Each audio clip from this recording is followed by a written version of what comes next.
4:36. Time to start dominating the day. Airplane mode.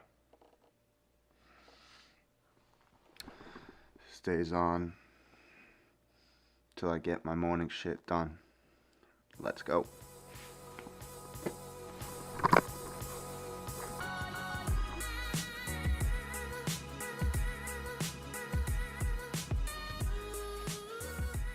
A few years back, I hated mornings. I used to wake up, I had a long commute every morning.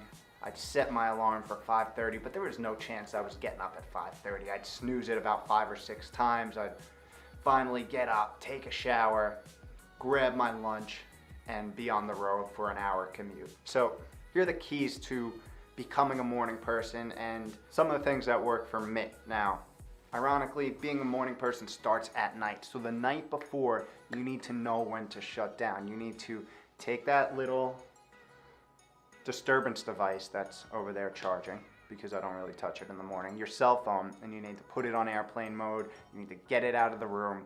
You need to get a good night's sleep. That means going to a alarm clock again, go to the alarm clock. But the distractions from the vibrations, the tones, the flickering lights is just no good for your sleep.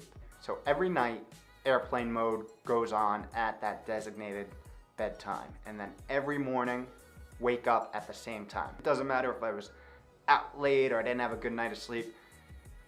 Wake up, same time every morning. Look up Jocko Willemick if you want to hear some badass reasons for why. But if you don't get your adequate sleep, that's what naps are for. Wake up at the same time.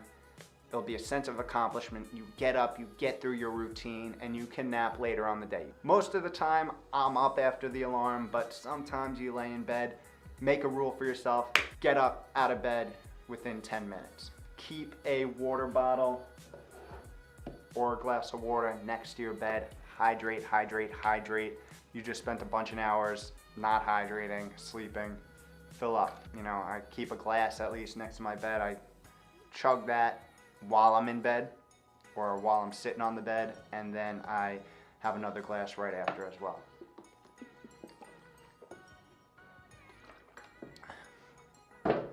Time to wake up the nervous system. So the next key is getting some movement in. I'll hydrate, I'll hit the bathroom real quick, wash my face in some nice cold water, walk to bedside, 10 burpees. Get the movement in, start waking up the nervous system. After my 10 burpees, I like to hit 3 different things. First off, a 20-minute yoga routine. I say yoga is 10 times better than coffee in the morning. It wakes you up, it gets the blood pumping. Intentional breath with movement is a magical, magical thing. So I'm in a hotel this morning. I put down a beautiful hotel white towel and got a hotel flow on. Next, depending on where I am, one of 2 things happen. And this is where things are interchangeable a little bit. Today I was in a hotel, so I got through my yoga and then 10 to 20 minutes of meditation. I find that meditation in the morning after yoga is the time that I get all my good and sometimes horrible ideas.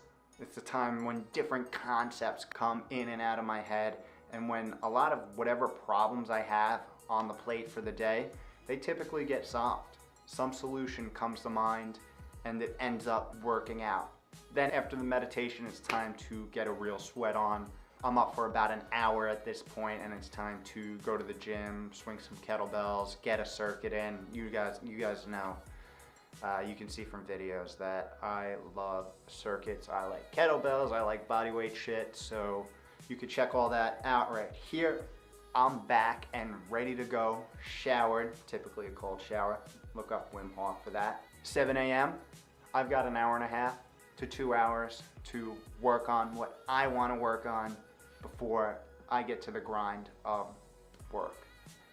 And this time adds up. A thing that I just started doing that I really, really like is called the Get Shit Done list. I'll tell you what I mean. After I get through that initial morning routine with waking up, hydrating, burpees, yoga, meditation, exercise, I then go to my computer And right as I open it up, staring me in the morning, every morning is a list that says, get it done. These are 3 things that I need to get done for me today. I write this list before I go to bed each night. And when I open up my computer, it's the first thing I see, and I have an hour and a half, 2 hours to go and get after it. And let me tell you something, getting 3 things done each day is a lot harder than you might imagine. Allocating that time in the morning and using your primed resources after a full night's rest on you other than anyone else, nothing like it. It's almost like, I gotta get this done. This is for me. I'm gonna do it. We're gonna get it done. So yeah, a little self-talk there. Yeah, I get it. So I love the morning. What's definitely not always like that. In an effort to really optimize what I'm doing from a biological and psychological and mental standpoint, I've built a routine around the morning. It primes me every single day. It has me working on me first. There's nothing like doing the hard thing, getting up early, working on you before the rest of the world starts bugging you, and slowly seeing your goals become real. It is an amazing thing. So that's why I love being a morning person. Oh yeah, make your bed.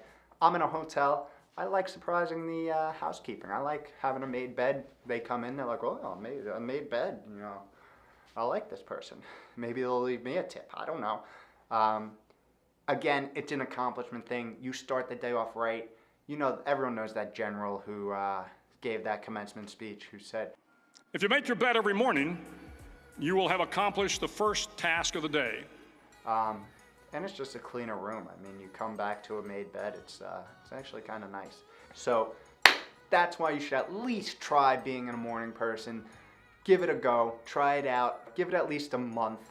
I think you're gonna like it. Thanks for checking in. If you like this, hit the like, subscribe, get that little bell going, and until next time, keep putting yourself in a position to win.